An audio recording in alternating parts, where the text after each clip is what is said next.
Hi there, this is Yazzie. I'm so glad that you decided to click this video.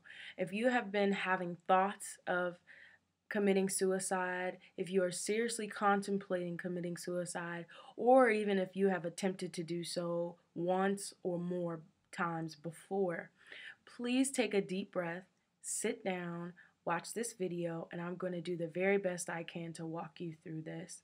I have some notes, so from time to time I may look away because I want to make sure that you have all the information that you need about suicide and to try to help to prevent you from doing what you think you're about to do or what you're having thoughts of doing. So, according to a USA Suicide 2010 report, approximately 38,400 people in the United States committed suicide. It is ranked the 10th cause of death in the US, but only third in the top causes of death for young people.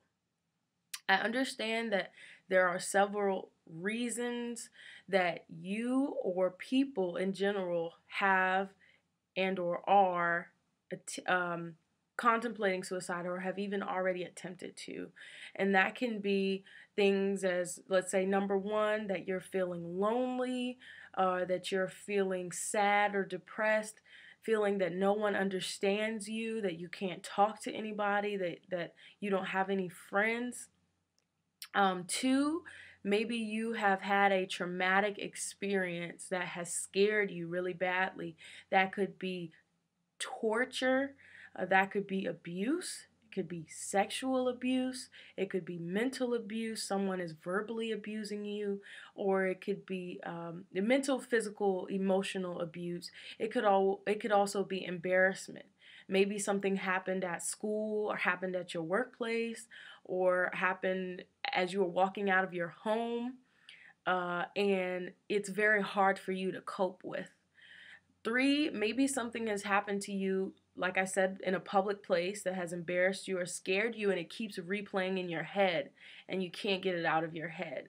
And we're going to talk about some ways that you can get help and prevent it from constantly popping up in your head. Maybe you're being teased at school terribly, and I understand that. I really, really do. And I'll talk about my personal experiences later, and hopefully that'll help you out. But know that it's not the end of the world. It's really not. Number five, maybe you're being cyberbullied, and that's a big problem in the United States. We're on our computers all the time. We're on our phones, on the internet all the time. Maybe you're being bullied on the internet, which cyberbullying, that's what that means, that you're being bullied on the internet. For example, maybe you are a young female or male and you ended up on a sex chat room, or you ended up, someone sent you an email, a spam email, or and you started talking with someone and they said, send me some pictures of you, or, talk dirty to me. It could be anything. And so you started talking to this person, you started writing or sending pictures, and then all of a sudden they say, well, I want to meet you, or if you ever tell anyone about our relationship or our conversation, I'm going to find you and kidnap you, or I'm going to kill you, or anything like that. Now, if that is happening to you, or if it looks like it's going to happen, please do not be afraid. Do not believe them. They are not going to, you can get help. You can prevent it before they ever try to attempt to hurt you. And you can do that by either calling the police immediately and reporting it. Now, if you don't feel comfortable calling the police, tell one of your parents, tell your caregiver if you feel comfortable. Tell your caregiver, your aunt, your uncle, whoever it is that you trust. Tell them and ask them to call the police and report it on your behalf. If you don't feel comfortable telling your parents, then tell someone that you trust, either a counselor at your school, a counselor that you pay to go to, that you go to, or anyone that you trust, so that they can get you the help that you need. And six, Maybe you feel like no one hears you. Maybe you're sending a message to someone or to people and you feel like no one hears you. So the only way that you can prove your point or make people listen to you is if you kill yourself, if you hang yourself, or if you stab yourself, or I don't know. Um and you feel like that maybe committing suicide will be a way, an easy way to relieve you from the pain of this life. Um, Now, I must tell you that everything is temporary. Nothing on this earth lasts forever. Everything is temporary, meaning that the pain you are currently feeling, the thoughts that you are currently having, um, whatever situation you are in, it is temporary. It is not going to last your whole entire life. Maybe it's been going on for a long time, but I promise you, it is not going to last forever. And there is somebody or something, someone in your life who needs you. You may not know it. There are people who look up to you. There are people who admire you, even if it's just one. And you might not even know it. It might be, the little shy girl or boy that sits in the corner in class, or someone that you talk to during lunchtime, someone who admires your writing or your math skills or the way you dress. And they love to have you. They love watching you. They may not ever talk to you. It could also be family. Maybe some of your family is being abusive or they're talking mean to you, but there is someone in your family who loves you and who appreciates you and does not want to see you go. I love you even though I don't know you, because you're precious, you're special, and I don't want to see you do anything to hurt yourself or hurt other people. Some of the suggestions I have for you, whatever you're going through, is, as I've said some of this before, but try to talk to someone you trust. There's a possibility that maybe a person that you thought you could trust was the one that betrayed your trust. Maybe it was an uncle who you thought you could trust, and they ended up sexually abusing you or raping you. It could be a number of things. If that is the case, if they threaten you, don't tell, I'm going to do this or that to you. Never let someone manipulate you like that, because you will end up being miserable and you end up in the place that you are now. Tell someone. Tell someone you trust. I mean, I know that they broke your trust, but there is at least another person that will help you. I promise you. You just have to try. You have to think. Even if you have to write a list of all the people that you know and that you trust. It may not be a family member. It might be your best friend. Um, it may be an older person you admire. It might be a camp counselor. It might be a counselor at your school. Go tell them. They will get you help. They do have confidentiality contracts. However, if you say something about hurting yourself or someone else, or that someone else may hurt you, they're required to report it so you can get help, the help that you need. Maybe your living situation is really terrible and you feel like you have nowhere to go. There are several places and ways that you can try to go somewhere else or get help. Maybe you have a best friend and you don't feel comfortable. I've actually done this before. I've been so stressed that I was like, you know what? I'm packing my bags. I'm leaving.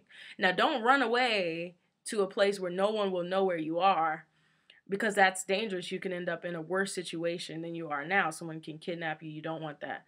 So go talk to a parent. I mean, maybe your best friend. Maybe you can go stay with them for a few days. Um, or if you go to church, a church member. Um, if you don't know anyone, then go to a church, see if someone can help you. A transitional home, again, you may not know about those resources, but if you don't know anyone you can talk to help you with this, go online and research. Also, there are suicide hotlines that will prevent that you can, if you need to talk to someone immediately, look, research on the internet, and look for suicide hotlines that can talk to you.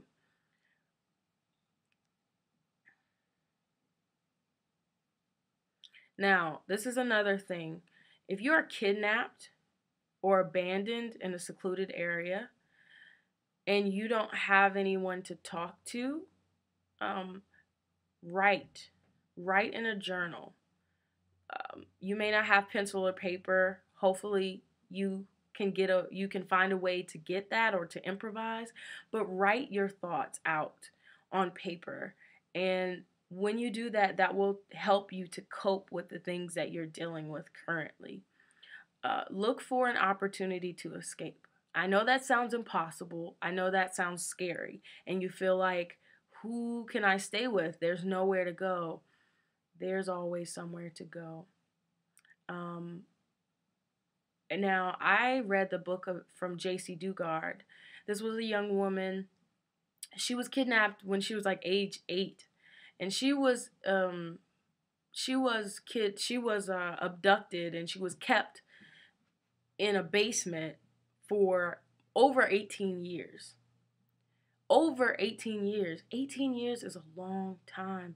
I don't want that to happen to you. If you happen to be in that situation and you're watching this on YouTube, I suggest that if you pray, if you feel comfortable, whether you believe in God or not, just pray.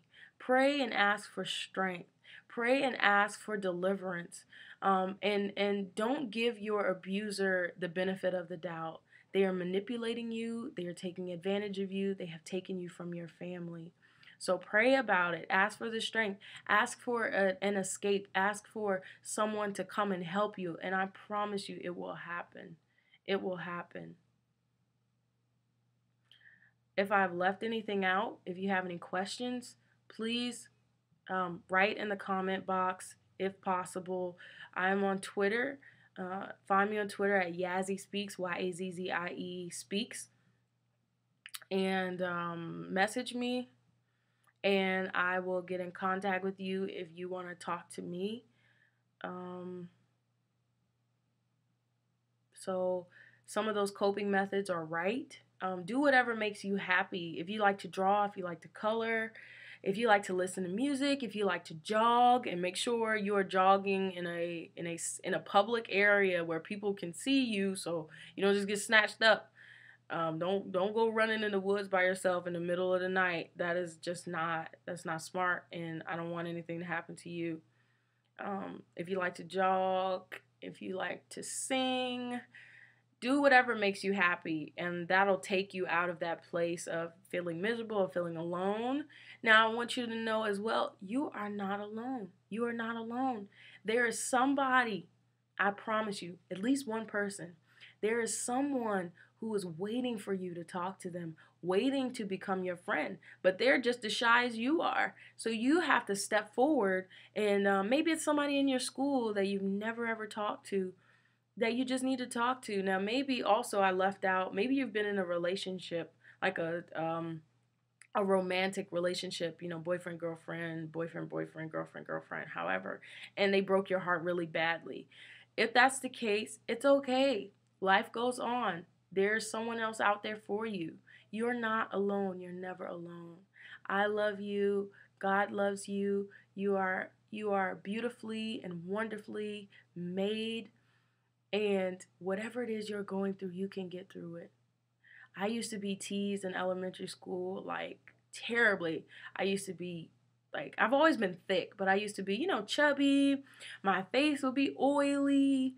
And I was friends with this girl who used to pick her nose, and, she had, like, roaches, like, a whole lot. And people knew that, and they would make fun of us, and we felt we were outcasts. We really, really were. We really, really were. But I'm in a totally different place in my life. I just stuck through it.